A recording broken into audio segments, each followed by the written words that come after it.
পুরস্কার দেওয়া হয় না। আমাদের মহতারাম সভাপতি সাহেব আজকে আলোচনার উপস্থিতিতে চেয়েছেন যে আমাদের আজকের সম্মানিত মেহমানের মাধ্যমে আমাদের এই মানিকদেরকে তিনজনকে বই, যেটা ইসলামের সবচেয়ে গুরুত্বপূর্ণ বিষয়, নিজেদের বাচ্চাদের চরিত্র গঠন করার জন্য আমাদের সভাপতি মহোদয় তিনজনের জন্য স্পেশাল টিচার বই তিনি নির্বাচন করে নিয়ে আসছেন। আল্লাহ তাআলা কবুল করেন। তো আমাদের প্রথমেই আমাদের সম্মানিত মেহমান হযরত এই পুরস্কার তুলে দিবেন রাকিব ইসলামের হাতে, যার 12তম পাড়ায় সবক চলতেছে। কয়েকদিন পরেই 12 পাড়া শেষ হয়ে যাবে। তাকবীর, আমাদের রাসূল ভাই লিল্লাহি তাকবীর, মাশাআল্লাহ মাশাআল্লাহ, মারহাবা। যে দ্বিতীয় পর্যায়ে আমাদের হযরত শেখের হাত থেকে পুরস্কার নেবেন আমাদের হিফজখানা ছাত্র তাহমিদ ইমান, আমাদের হাফিজুল ইসলাম ভাইয়ের ছেলে, তার 9 পাড়া চলতেছে। আল্লাহ তাআলা কবুল করেন। মাশাআল্লাহ, জাযাকুমুল্লাহু খাইরান। তাকবীর তাকবীর।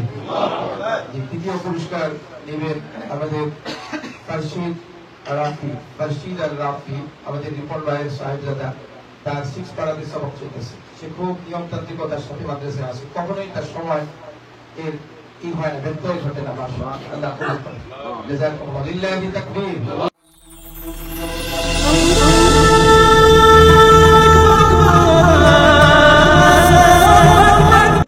আমি তাকে শুরুর দিনকে বুঝাইতে হবে যে এটা মা বাবা, তাদের এই respect. You cannot stretch your leg towards your parents. এটা 3-4 বছরে যদি আপনি তাকে শিখাইতে পারেন, সে কখনো এটা করবে না। এর পরবর্তীতে এটা তোমার নেইবার্স, এটা বড়, এটা ছোট, সে বুঝে ফেলতে হবে যে আমি যাদের সাথে থাকি তাদের মধ্যে কিছু আছে, আমি হাইলি রেসপেক্টফুল হতে হবে। সালাম দিতে হবে। আপনি যখন ঘরে ঢুকবেন, ঘর থেকে বেরোবেন, আসসালামু আলাইকুম ওয়া রাহমাতুল্লাহ। আপনি যখন নিজের সন্তানদেরকে এগুলো করতে হবে, না করলে তারা শিখতে পারবে না, পরে আমাকে পস্তাতে হবে। এর পরবর্তীতে আমি যদি তাকে কাইন্ডনেস শিখাই, আমি যদি তাকে ট্রুথফুলনেস শিখাই, এখানে ট্রুথফুলনেসটা স্কুল থেকে অটোমেটিক্যালি হয়ে যায়।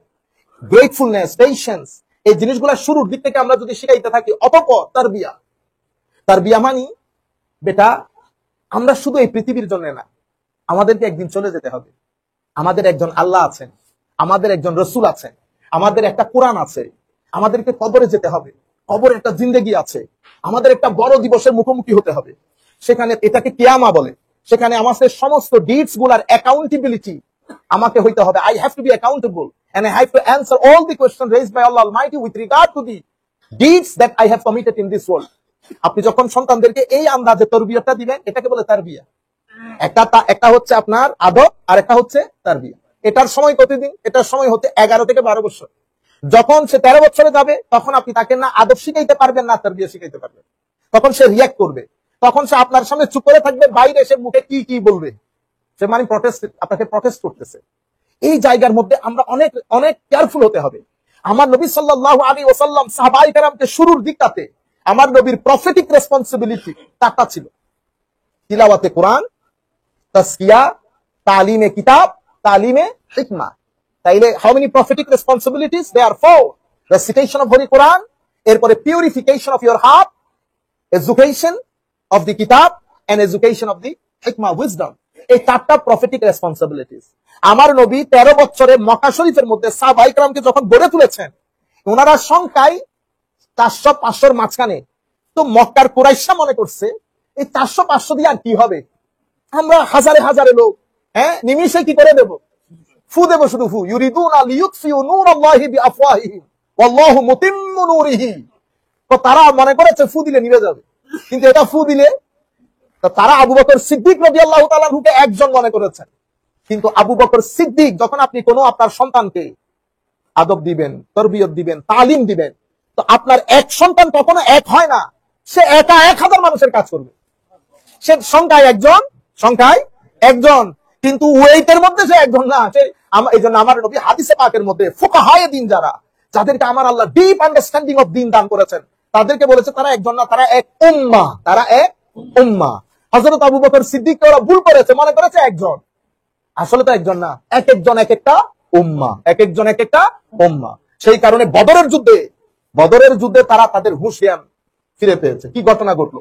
সবচেয়ে দারুণ জিনিস যেটা আমি আপনাদেরকে বুঝাইতে চাচ্ছি, প্রফেটিক কমিউনিটি যেহেতু কথা উঠেছে, আমার নবী যখন ইয়াসরিবে পা রেখেছে, ইয়াসরিবে পা এতদিন পর্যন্ত আমার নবী দিনটাকে শুধু পিউরিফিকেশন, ইন্ডিভিজুয়াল ডেভেলপমেন্টের মধ্যে সীমাবদ্ধ রেখেছে। ইবাদাত, রিয়াজাত, তাহাজ্জুদ, সবর, শুকর, রহমা, এই যে 7টা বলেছি, এগুলোর মধ্যে সীমাবদ্ধ রেখেছে। মদিনা শরীফ যাওয়ার সাথে সাথে দিন একটা নতুন রং দিনের মধ্যে উঠেছে। সেটা কি? আমার নবী মিসাকে Medina, the first written constitution, মিসাকে মদিনা যখন রচনা করেছেন, আমার নবী এই দিনটাকে রাষ্ট্রীয় পর্যায়ে নিয়ে গেছেন। এবং মিসাকে মদিনা আমার নবীর সিস্টেম যখন ইয়াসরিবের মধ্যে অ্যাপ্লাইড হলো, এবং আমার নবী যখন প্রধানের চরিত্রে বসলেন, ইয়াসরিব সাথে সাথে কি হয়ে গেছে? মাদিনা। কি হয়ে গেছে? মাদিনা। মাদিনাটা দিন থেকে, মদিনা বলেন, তামাদ্দুন বলেন, সবকিছুর মূল শব্দ। আমরা তো আলেমরা বুঝবো না, ওনারা বুঝবেন আরবিক গ্রামার, আমরা অতগুলাতে এত এক্সপার্ট না। এই যে মূল শব্দ বলে আরবির মধ্যে, বুঝতে পেরেছেন? তো আপনি সবকিছুর মূল শব্দ একটা। দিন যখন আমার নবীর যে অ্যাপ্লিকেশন, সে অ্যাপ্লিকেশন অনুযায়ী মদিনা শরীফ এস্টাবলিশ হয়েছে, ইয়াসরিব সাথে সাথে দিনের কারণে মাদিনা হয়ে গেছে। তো মাদিনাকে বলা হয় সিটি স্টেট। কি বলে? সিটি। মেট্রোপলিস, গ্রিক ভাষায় বলে মেট্রোপলিস, আপনারা মেট্রোপলিটন বলেন না? মেট্রোপলিটন। তাহলে সিটি স্টেট, এটা গ্রিক ওরা ইউজ করতো। সিটি, সিটি কাকে বলে? সিটি। তো সিটির মধ্যে এটা সভ্য জাতি, এখানে একজন আইনজ্ঞ থাকেন যিনি আইন দান করেন, এখানে সবার সমান অধিকার থাকে, এখানে একটা সিস্টেম থাকে, এই সিস্টেমটা অ্যাক্টিভ থাকে, ওই রাষ্ট্রটাকে, ওই ভূখণ্ডটাকে সিটি স্টেট বলে। তো তখন আমার নবীর দিন প্রতিষ্ঠা হয়ে এটা মাদিনা হয়ে গেল। তো যখন মাদিনা হয়েছে, তো মাদিনার মধ্যে প্রত্যেক ব্যক্তি গাছ থেকে কেউ একটা পাতা পড়ার সময়ও চিন্তা করতো কোন জবাবদিহিতার শিকার হতে হয় কিনা। আপনারা বুঝতে পেরেছেন? এবং মুসলমানদের জিম্মাদারি ছিল, তোমার ঘরে যদি খাওয়া থাকে, তোমার প্রতিবেশীর ঘরে যদি খাওয়া না থাকে, you are responsible for them. They can not stay hungry if you have food at your house. তোমার ঘরে খাদ্য থাকলে তোমার প্রতিবেশী ক্ষুধার্ত থাকতে পারবে না। আমার প্রতিবেশী যদি নন মুসলিম হয়, আমার নবী বলছেন ওয়াল্লাহি লা ইউমিন, ওয়াল্লাহি লা ইউমিন, ওয়াল্লাহি লা ইউমিন, আল্লাহর কসম সেই ব্যক্তি মুমিন না। কিলা মান ইয়া রাসূলুল্লাহ সাল্লাল্লাহু তাআলা আলাইহি ওয়াসাল্লাম, আও কামা ক্বালা নবী সাল্লাল্লাহু আলাইহি ওয়াসাল্লাম। সাহাবায়ে কেরাম জিজ্ঞেস করলেন, ইয়া রাসূলুল্লাহ, আপনি কার কথা বলছেন? তো যেই ব্যক্তির অত্যাচার থেকে তার প্রতিবেশী নিরাপদ না, আমি সেই ব্যক্তির ব্যাপারে বলছি, সেই মুমিন না। তাইলে নেইবারহুডের রাইটস আমার নবী ফুললি এস্টাবলিশ করলেন না। এরপরে পুরো জমিনের মধ্যে, যে হিত্তায়ে জমিনের মধ্যে যার যা মন চাই করতো, সেই হিত্তায়ে জমিনের মধ্যে আমন আমান, নিরাপত্তার চাদরে আবৃত হয়ে গেছে। এই জায়গাটাকে পুরা পৃথিবী ভয় করে। এখানে একটা প্রপাগান্ডা হয়েছে এটাকে নিয়ে, এবং এই জিনিসটাকে ভিত্তি করে আমার নবী যে রাষ্ট্র কায়েম করেছে। আমার নবী দুনিয়া থেকে চলে যাচ্ছেন 10 বছর পরে, ছোট বড় 87টার মতো যুদ্ধ করেছেন। আমার নবী যখন এসেছেন 15,000 স্কয়ার ফিটের মদিনা, আমার নবী যখন চলে যাচ্ছেন 32 লাখ স্কয়ার ফিটের মদিনা। মাঝখানে মানুষ মারা গেছে মাত্র 400 থেকে 450 মধ্যে, উভয় পক্ষের, এক পক্ষের না, উভয় পক্ষের। আপনারা বুঝতে পেরেছেন কিভাবে আমার নবী, এজন্য এটাকে বলে গ্রিন রেভলিউশন। পৃথিবীর সভ্যতার ইতিহাস আপনারা, আমি ছেলেদেরকে বলবো এটা আপনারা পড়েন as much as you can। আমাদের এখানে ফিতনা কেন তৈরি হয়? বেটা, আপনার জ্ঞানের যদি কমতি থাকে, সোহবতে সালেহা যদি না থাকে, বড় বড় আলেমের রব্বানির সোহবত না থাকলে, যতই জ্ঞানী হন, ভিতরের মধ্যে কি পাথর হয়ে থাকবে। সুম্মা কাসাত কুলুবুকুম ফাহিয়া কাল হিজারাতি আও আসাদ কাসওয়া। এবং আমার নবী সূরা হাদীদের মধ্যে বোধহয় আমার নবী আল্লাহ রাব্বুল আলামিন ইরশাদ করছেন, আলাম ইয়ানি লিল্লাযিনা আমানু আন তাখশা কুলুবুহুম লিযিকরিল্লাহি ওয়া মা নাযালা মিনাল হক। বান্দা, সেই দিন কবে আসবে আমার ভয়ে তোমার অন্তর প্রকম্পিত হবে। একটা দিন হবে আমরা আল্লাহর ভয়ে কেঁদেছি। এটা আমার আল্লাহর কোরআনের এই আয়াতের দাবি হচ্ছে আমার অন্তর যেন আল্লাহর ভয়ে প্রকম্পিত হয়। আমার ভাই, আমার অন্তর তো আল্লাহর ভয়ে কখনো প্রকম্পিত হয় নাই, আমার তো কখনো ভিজে আসে নাই। এরপরে আমার আল্লাহ বলছেন, ওয়ালা তাকুনু কাল্লাযিনা উতুল কিতাবা মিন ক্বাবল ফাতালা আলাইহিমুল আমাদ ফাকাসাত কুলুবুহুম। বান্দা, ইহুদীদের মতো হয়ে যাইস না। দীর্ঘ সময় অতিবাহিত হওয়ার কারণে তাদের অন্তরটা পাথরের মতো হয়ে গেছে, তোরা তাদের মতো হয়ে যাস না। আমার আল্লাহ বলছেন, ইলামু আন্নাল্লাহা ইউহিল আরদা বা'দা মাউতিহা ক্বাদ বায়্যানাল আয়াত। আমার আল্লাহ বলছেন, আমার আল্লাহ মরা জমিনকে জিন্দা করতে পারে। আমরা বলছি আল্লাহ হক, মরা জমিন জিন্দা হয়। কোন মরা জমিন? কলব বাতেন যদি মরেও যায়, কলব বাতেন যদি মরেও যায়, আমার আল্লাহ সেটার মধ্যে জিন্দেগি দান করে, সেটার মধ্যে জিন্দেগি দান করে। আমার নবী সাল্লাল্লাহু আলাইহি ওয়াসাল্লাম চলে যাচ্ছেন 32 লাখ স্কয়ার ফিটের মদিনা, কিন্তু আমার নবী এটাকে গ্রিন রেভলিউশন বলে। আমি যেটা বলতে চাচ্ছি, রেভলিউশনের হিস্ট্রি যদি পড়েন, ইতোপূর্বে পৃথিবীতে অসংখ্য রেভলিউশন ছিল, পরবর্তীতে ফ্রেঞ্চ রেভলিউশন থেকে শুরু করে আরো অসংখ্য রেভলিউশন হয়েছে, সামনেও হবে। প্রত্যেক জায়গার মধ্যে ব্লাডশেড আছে। আমাদের বাংলাদেশে কিছুদিন আগে 24-এর যেই ঘটনা ঘটেছে, অসংখ্য ছেলে মারা গেছে এবং নির্দয় ভাবে মারা গেছে। অথচ আমার নবী 15,000-কে 32 লাখ করলেন যখন পৃথিবীতে ইউএনওর অস্তিত্ব ছিল না, হিউম্যান রাইটস এর কোনো কনসেপ্ট ছিল না, যার যা খুশি করতো। সেই সময় আমার নবী যুদ্ধের যে নীতি দিয়েছেন, উম্মাত হে আমার সাহাবায়ে কেরাম, খবরদার শিশু হত্যা করবে না, বেটা কোনো মহিলা হত্যা করবে না, কোন নন কমব্যাটেন্ট হত্যা করবে না, কোন প্রিস্ট হত্যা হবে না, কোন অ্যাম্বাসেডর হত্যা হবে না, রেসিডেন্সিয়াল এরিয়া জ্বালিয়ে দেবে না। দেখছেন আমার নবীর যুদ্ধের নীতি। এই আন্দাজে আমার নবী সাল্লাল্লাহু আলাইহি ওয়াসাল্লাম ইয়াসরিব মদিনাতে পরিণত হয়েছে। আনফরচুনেটলি পরবর্তীতে আমাদের কর্মকাণ্ডের কারণে আমরা একটা প্রপাগান্ডার শিকার হয়েছি। প্রপাগান্ডা মানে অসত্য অথবা হাফ সত্য।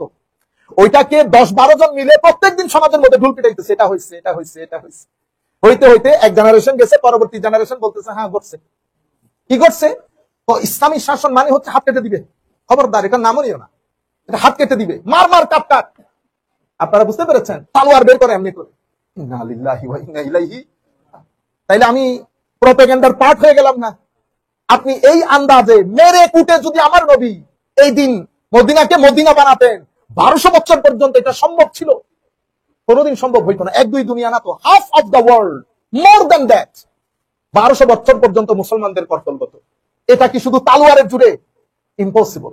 জোর করে আপনি পৃথিবীর কোন মানুষকে কখনো রুল করতে পারবেন না। আপনি দেখছেন না গত কিছুদিন আগে 12 বছর 13 বছর আপনাকে আবার চলে যেতে হয়েছে। ফেরাউন পেরেছে, পারে নাই। পৃথিবীর কোন ইয়াজিদ পারে নাই। আপনি জোর করে আপনি পারেন না, পারবেন না এটা। কিন্তু আমরা প্রপাগান্ডার শিকার হয়ে গেছি। যখনই আমরা ইন্টারন্যাশনাল কোন কনফারেন্সে যাই, আমাদেরকে যখন ইসলামিক স্টেটের নিয়ে কথা বলি, যেমন ইসলামিক স্টেট এটাকে ব্যান করে দেওয়া হয়েছে। আপনি শব্দটা বললেই মনে হচ্ছে আপনি এমন একটা শব্দ বলে ফেলেছেন, you have to be arrested. আপনি শব্দটাকে পর্যন্ত ব্যাক করে দিয়েছেন। এতে কি ঘটনা ঘটেছে? এতে আমাদের রং প্রেজেন্টেশন এন্ড রং আন্ডারস্ট্যান্ডিং, এরপরে ইন্টারন্যাশনাল দুনিয়ার প্রপাগান্ডা, এই দুইটা একসাথে হয়ে এটাকে সোনাই সোহাগা করেছে। এখন আপনি যখন বলেন না আমাদের খেলাফা, এই জন্য আমরা অনলাইনে এখন একটা কোর্স করাচ্ছি 2 মাসে, ইসলামিক স্টেট এন্ড খিলাফা, পারসেপশন এন্ড রিয়ালিটি। এটার উপর আমরা কোর্স করাচ্ছিলাম। আমাদের বদ্ধমূল ধারণাই হচ্ছে এখানে শুধু হাত কেটে দেওয়া। ইন্না লিল্লাহি ওয়া ইন্না ইলাইহি রাজিউন। আপনি হুজুর বলবো আপনাদেরকে শরীয়তের মাকসাদ যদি আপনারা বুঝেন, মাকাসেদে শরিয়াত এটাকে বলে, আপনি অবাক হয়ে যাবেন।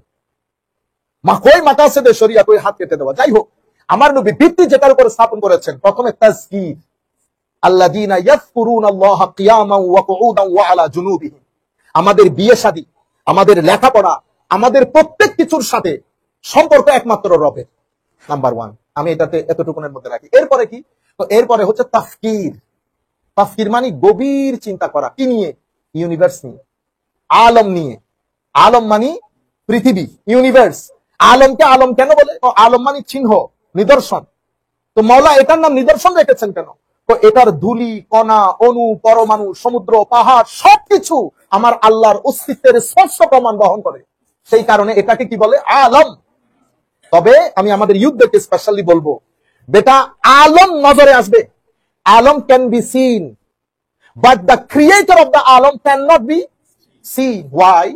Because in science you will find 2 things, cause and effect. Cause and effect. You will only see effect, you cannot see cause. For example, আমি আপেল খাইতেছি, জিজ্ঞেস করলাম আপেল কেন খাচ্ছেন? আপনি বলতেছেন হুজুর আপেলের মধ্যে ভিটামিন এ, ভিটামিন এ, অনেক কিছু বলছেন। কারণ আমি আপনাকে জিজ্ঞেস করছি বেটা ভিটামিন কেমনে জানেন আপনি? আপনি ভিটামিন দেখছেন? ভিটামিন নজরে আসবে না। কোনটা নজরে আসতেছে? আপনি আপেল খাওয়ার পরে যে শক্তি ফিল করতেছেন, এটা আপনি বুঝেছেন যে ইয়েস কাজ করেছে। তো কাজ করেছে, আপনি উঠে দাঁড়াই গেছেন। তো আমার দাদা এতদিন হাঁটতে পারে না, 2-4টা আপেল খাওয়ার পরে দাঁড়াই গেছে। তো আপেলের মধ্যে যে ভিটামিন আছে, এটা কিভাবে বুঝছেন? দাঁড়াই যাওয়ার কারণে। কিন্তু ভিটামিন দেখতে পাইছেন না। আবার এই আপেল যখন গাছ থেকে পড়েছে, আইনস্টাইন এক ভদ্র, নিউটন এক ভদ্রলোক আছে না, one of the renowned scientist, উনি বলছেন যে the apple falling from the tree. আমি দেখতেছি আপেল পড়তেছে, এটা ইফেক্ট। কজ কি? তো কজ হচ্ছে law of gravitation. The law of gravitation can be seen. Anybody can see how it looks like? No. Newton has seen it? No. Any of the scientists? No. তো বেটা আপনি ল of gravitation দেখেন নাই, আপনি আল্লাহ দেখার জন্য বসে আছেন। তাইলে আমরা এখন কি পাইলাম? আমরা পাচ্ছি কজ যেটা, এটা নজরে আসে না। কজ নজরে, এফেক্ট নজরে আসে। আপেল আমি পড়তে দেখেছি, এটা ইফেক্ট। এটার পেছনে যে ল কাজ করতেছে সেটা নজরে আসে না। আপনি যখন আমার আল্লাহ ইউনিভার্সকে গবেষণার জন্য এত জোর দিলেন কেন? পৃথিবীর মধ্যে একমাত্র দিন ইসলাম যেটা ইবাদত এবং বিজ্ঞানকে এক স্টেজে বসিয়ে দিয়েছে। পৃথিবীর এই সায়েন্স ডেভেলপমেন্টের পরে হিন্দুইজম বলেন, বুদ্ধিজম, আমরা কোনো ধর্মকে ছোট করার জন্য বলতেছি না, প্রত্যেকে যার যার ধর্ম তার কাছে কি সম্মানের জিনিস। আমরা বলতেছি হিন্দুইজম বলেন, বুদ্ধিজম বলেন, খ্রিস্টানিটি বলেন, সবাই মহব্বতের কথা বলে এখন, প্রেম, ভালোবাসা, লাভ। কেন? কারণ সায়েন্সের সাথে একসাথে চলা কোন ধর্মের পক্ষে সম্ভব হচ্ছে না। কিন্তু আজীব বিষয় হচ্ছে কি জানেন, সমস্ত ধর্মের উপর এহসান করেছে ইসলাম। ইসলাম বলেছে জানলা বন্ধ করতে হবে না বেটা, আমি বেঁচে আছি এখনো। তো তুমি বেঁচে থাকলে কি হয়? সায়েন্স যদি আসমানে গিয়েও চলে, সায়েন্স আমাকে চ্যালেঞ্জ করতে পারবে না। কিভাবে? আপনি দেখেন, আমার আল্লাহ স্পষ্ট ঘোষণা না বেটা, আমার আল্লাহ বলছেন বান্দা ওয়ায়াতাফাক্কারুন, তুমি যদি তাফাক্কুর করো তো তুমি বলতে বাধ্য হবে রব্বানা মা খালাকতা হাযা বাতিলা। এখানে কোন জিনিসের মধ্যে অসামঞ্জস্যতা নাই। সমস্যা হয়ে গেছে আমাদের থেকে, ওই তাফসীর চলে গেছে। মসজিদের মধ্যে আমরা গ্রুপিং, অমুক, আরো কত কিছু। শুধু ইংল্যান্ড না, England, America, Europe, Scandinavian country, America, প্রত্যেক জায়গার মধ্যে ঘৃণা। আমি যেখানে এই মসজিদ হচ্ছে হার্ভার্ডের চেয়েও গুরুত্বপূর্ণ জায়গা। হার্ভার্ড ম্যানেজার তৈরি করে আর মসজিদ মানুষ তৈরি করে। আপনি গুড সিটিজেন বলতে যেটা বোঝায়, সিভিল সোসাইটি বলতে যেটা বোঝায়, হার্ভার্ড বলেন, অক্সফোর্ড বলেন, ক্যামব্রিজ বলেন, এরা সিভিল, এক সময় ছিল ইউনিভার্সিটির প্রথম সংজ্ঞা, এট দি ভেরি বিগিনিং ইউনিভার্সিটির সংজ্ঞাই ছিল সিভিল সোসাইটি তৈরি করা। কিন্তু এখন ইউনিভার্সিটি ডিফারেন্ট হয়ে গেছে, টাকা পয়সা ইনকাম করে শুধু ম্যানেজার বানাইতেছে। কিন্তু মসজিদ original civil society, good citizen মসজিদ বানায়। আমি এখন আপনাদেরকে একটা এক্সাম্পল দিলে আপনারা বুঝতে পারবেন কেন আল্লাহ তাদেরকে নেতৃত্ব দিল, আমাদেরকে দিল না। আমরা ইমোশন দিয়ে আপনি নেতৃত্বে বসতে পারবেন না। Until you know how to drive, Allah সুবহানাহু ওয়া তাআলা will never put you in driving seat. কুল কায়নাত আল্লাহ চালাইতে হবে, তো আমারে দিয়ে আল্লাহ কায়নাতকে সমুদ্রে নিক্ষেপ করাবে? নো, এটা সুন্নতে ইলাহি না। সুন্নতে ইলাহি হচ্ছে ইন্নাল্লাহা লা ইউগাইয়িরু মা বিকাওমিন হাত্তা ইউগাইয়িরু মা বিআনফুসিহিম। এটা সুন্নতে ইলাহি, নিজাম ইলাহি। আমার আল্লাহ ততক্ষণ আপনার পরিবর্তন হবে না যতক্ষণ আপনি নিজেকে নিজে পরিবর্তন করবেন। আমি সংক্ষিপ্ত আকারে খুব গুরুত্বপূর্ণ একটা মেসেজ বলি। 1898 বা 94 দিকে মিশরের উকসুর আসওয়ান একটা জায়গা আছে, আপনারা যারা সফর করেছেন জানার কথা। ওখানে ফ্রেঞ্চ একজন সায়েন্টিস্ট মিস্টার লোর, সে একটা বডি পেয়েছে। ওখানে বডি নিয়ে না রিসার্চ হচ্ছিল, তো একটা ডিসকভার করে মাটির নিচে একটা বডি পেয়েছে, মমি। তো এটা উনি বুঝতে পেরেছেন যে এটা কোনো রাজার মমি হবে। উনি অনেক পরীক্ষা নিরীক্ষা করেছেন বুঝার জন্য যে এটা কোন রাজার মমি, কি, অনেক পরীক্ষা নিরীক্ষার পরে উনি পারেন নাই। এরপরে উনি এটার উপর একটা, আপনারা আমার মনে 4 ইয়াটা বন্ধ করে দেন, ডিস্টার্বিং হয়ে যাবে, আমার হাতে সময় কম, ইয়াটা বন্ধ করে দেন, আর দরকার নেই। আল্লাহুম্মা একটু দর্শে করেন, আল্লাহুম্মা সাল্লি আলা সাইয়্যিদিনা। ভিক্টর লর পরে সে একটা বই লিখেছে, রয়্যাল মমি। দেখেন মানুষের গবেষণা কোথায়, কি দান করেছে আল্লাহ ব্রেনের ভিতরে। সে তো দুনিয়া থেকে চলে গেছে। সিনের মধ্যে doctor Maurice Bucaille, he came on the stage. উনি ইজিপশিয়ান গভর্নমেন্টকে অনুরোধ করেছেন যে আপনারা যদি বডিটা আমাদেরকে দেন, আমরা একটু lower part of the body সবকিছু নিয়ে নিবিড় গবেষণা যেটাকে বলে। যখন আমরা ফাইট করতেছি একজন আরেকজনের সাথে মসজিদে, তখন তারা আলামিন বুঝার জন্য, রব্বে জুল জালালের উজুদ বুঝার জন্য, তাফসীরের দুনিয়ার মধ্যে আমি বলে না একেবারে মানে তুফান তৈরি করে দেওয়া। শেষ পর্যন্ত তারা বুঝতে সক্ষম হয়েছে এটা কোন না কোন ফেরাউনের লাশ। কিন্তু কোন ফেরাউন? মুসার ফেরাউন না আগের ফেরাউন না পরের ফেরাউন? শেষ গবেষণা চলতেছে। পরে তারা বুঝতে পেরেছে যে এই লাশটা মারা গেছে সমুদ্রের তীব্র ঢেউয়ের আঘাতে। ঢেউটা এত টেরিবল ছিল, ডিভাস্টেটিং ছিল, যে ওইটার ভিতরে ইলেকট্রিক্যাল জিনিস ক্রিয়েট করে তার পুরো বডিকে শর্ট করে, মানে না মেরে ফেলা, টোন অ্যাপার্ট করে ফেলেছে, ছিন্ন বিচ্ছিন্ন যেটাকে বলে ভিতরের জগৎকে। কিন্তু বডি ওয়াজ ইনট্যাক্ট। তাইলে তারা বুঝেছে যে এই ভদ্রলোক মারা গেছে সমুদ্রে ডুবে এবং ঢেউয়ের বাড়ি খেয়ে। এতটুকুন পর্যন্ত তারা ক্লিয়ার। এরপরের কনক্লুশন হচ্ছে যে ফেরাউনদের দুনিয়ার মধ্যে শুধু মুসার ফেরাউন সমুদ্রে ডুবে মারা গেছে। রিসার্চ করতে গিয়ে কোথায় লর শুরু করেছে ভিক্টর লর। এই ভিক্টর লর শুরু করেছে কোথায়? ডক্টর মরিস বুখেল এটাকে নিয়ে এসেছে। এর পরবর্তীতে সে চিন্তা করলো যে আমি ওল্ড টেস্টামেন্ট, নিউ টেস্টামেন্ট সবকিছু একটু ঘেটে দেখি। সে ইহুদিবাদ, যেহেতু যে প্র্যাকটিসিং খ্রিস্টান ছিল, সে ইনজিল পড়েছে। ইনজিলের মধ্যে কোনো মেনশন নাই এই বিষয়ে, বাট দ্য ওল্ড টেস্টামেন্ট যেটা তাওরাত আমরা যেটাকে বলি, সেটার মধ্যে এসেছে যে ফেরাউন and his army drowned in the sea, and যে মানে মূল কনক্লুশন যেটা এসেছে সেটা হচ্ছে সমুদ্রের তীব্র আঘাতে তারা ডেস্ট্রয়েড হয়ে যায়। তাইলে সায়েন্স বলতেছে এ তো ডেস্ট্রয়েড হয় নাই, এ তো বেঁচে আছে এখনো, মানে মমি আকারে, তার বডি তো ইনট্যাক্ট, কিন্তু তাওরাত বলতেছে ডেস্ট্রয় হয়ে গেছে, drowned in the sea, confuse হয়ে গেছে। তো তার এই চিন্তা চেতনা দেখে তার এক কলিগ বলতেছে আপনি এটা নিয়ে থাকেন, আপনি তৌরাতে কি এসেছে, আপনি এটা নিয়ে পাগল হয়ে গেলেন কেন? সে বলতেছে না I have to understand lot many things. ইত্যা অবসরে তার সেই ইনভিটেশন পেয়েছে। ইন দ্য মিন টাইম সে অনেক জায়গায় পেপারটা প্রেজেন্ট করেছে। এর পরবর্তীতে দাওয়াত পেয়েছে রিয়াদে একটা ইন্টারন্যাশনাল কনফারেন্সে তাকে এই পেপারটা পড়ার জন্য দাওয়াত করেছে। সে এতটুকু পর্যন্ত এসেছে যে তাওরাত পড়েছি, but I have got no solution from the তাওরাত। ইন দ্য মিন টাইম এক মুসলমান, স্বাভাবিক ওখানে তো সবাই মুসলমান, কানে কানে বলতেছে স্যার এটা তো আমাদের কোরআন শরীফের মধ্যে স্পষ্ট ভাবে আছে, তো তোমাদের কোরআন শরীফে কি আছে? তো যে জিনিসটা আপনি খুঁজতেছেন সেটা তো আল্লাহ রাব্বুল আলামিন আমাদের কোরআনের মধ্যে ওয়াজাওয়াজনা বিবানি ইসরাঈলা পুরো ঘটনা তুলে ধরেছে। তো তোমাদের কোরআন কি বলেছে? তখন উনি গুগলের মধ্যে ওই আয়াতগুলো এনে দেখাচ্ছে। আমার আল্লাহ একটার পর একটা বলে গেছেন, ওয়াজাওয়াজনা বিবানি ইসরাঈলা থেকে শুরু করেছে, মানে বনি ইসরাঈলের পেছনে ফেরাউন এবং ফেরাউনের আর্মি তারা চেস করেছে, অতঃপর আল্লাহ তাদেরকে সমুদ্রে নিক্ষিপ্ত করেছে। ফেরাউন যখন সমুদ্রে ডুবে যাচ্ছে তখন সে বলেছে আল্লাহ আমি ইসলাম কবুল করেছি, আমি মুসলমান। আমার আল্লাহ বলছে আল আন, এখন তোমার মনে পড়েছে আমার কথা, আমি দোয়া কবুল করতেছি না। সব অতঃপর তারা সমুদ্রে ডুবে গেছে। আমার আল্লাহ আয়াত শেষ করেছে কি দিয়ে?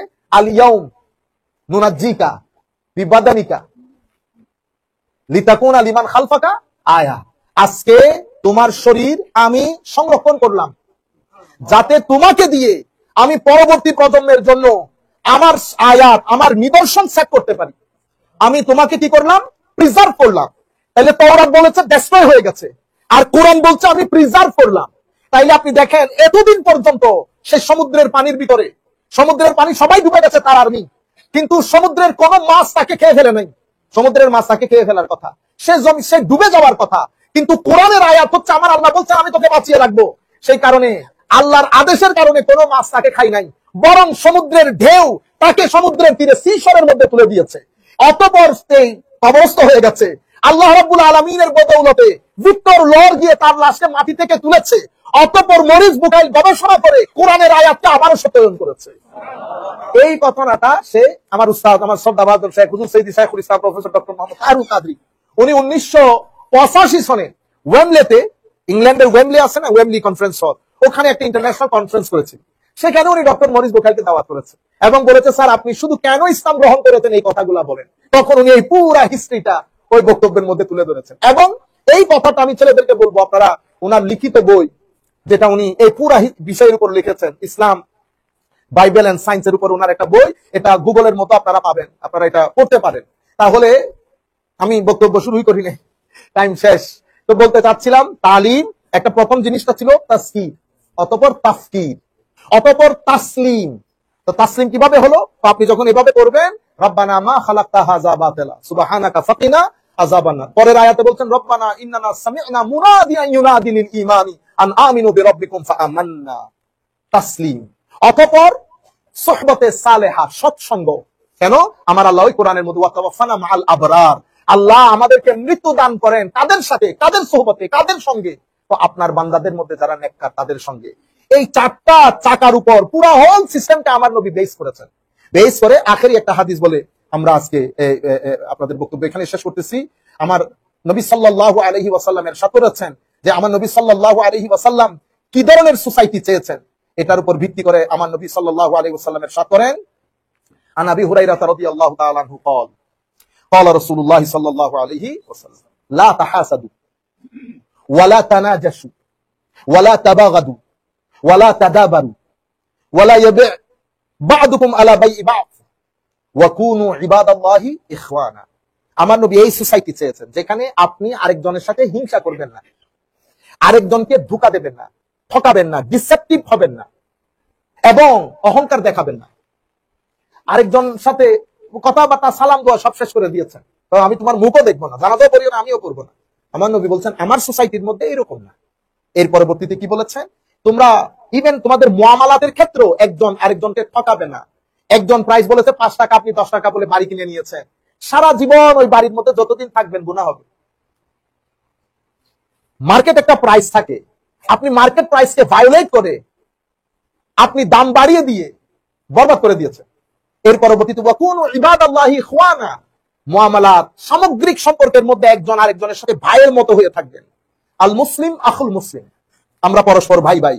লা ইয়াজলিমুহু ওয়া লা ইয়াহকিরুহু ওয়া লা ইয়াখযুলুহু, আমরা একজন আরেকজনের উপর কোনো জুলম করব না, একজন আরেকজনকে ছোট করব না, একজন আরেকজনকে অপমান অপদস্থ করব না।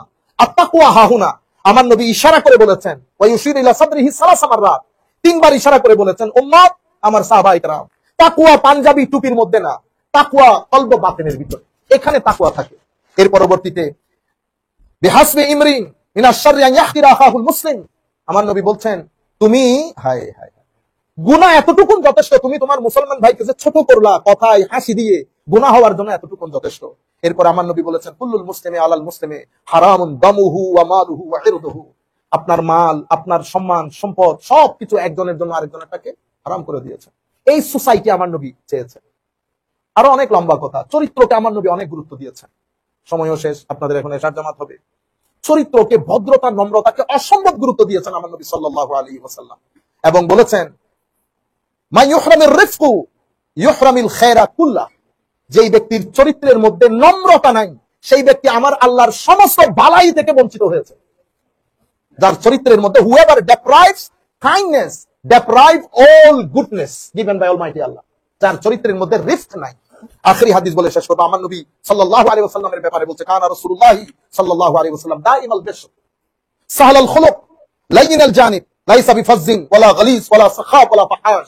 আমার নবী সাল্লাল্লাহু আলাইহি ওয়াসাল্লামের ব্যাপারে বলা হচ্ছে always good nature, easy going, gentle minded, he was neither rude nor harsh নর লাউড অর অবসিন। আমার নবী রৌড় কথা বলতেন না, আমার নবী কঠিন মানুষ ছিলেন না, ইজি গোয়িং ছিলেন, গালাগালি করতেন না। আমার নবীর ব্যক্তিত্ব অসাধারণ ব্যক্তিত্ব, সফটনেস ছিল চরিত্রের মধ্যে। যেই আসতো পছন্দ করতো, বসে থাকতে চাইতো, সাহাবায়ে কেরাম যেতে চাইতেন না। আল্লাহ রাব্বুল আলামিন আমাদের হামি ও নাসির হোক। মাওলাই কারীম আমাদেরকে কবুল করুক। ওয়া আলাইকুল বালাগুল মুবিন।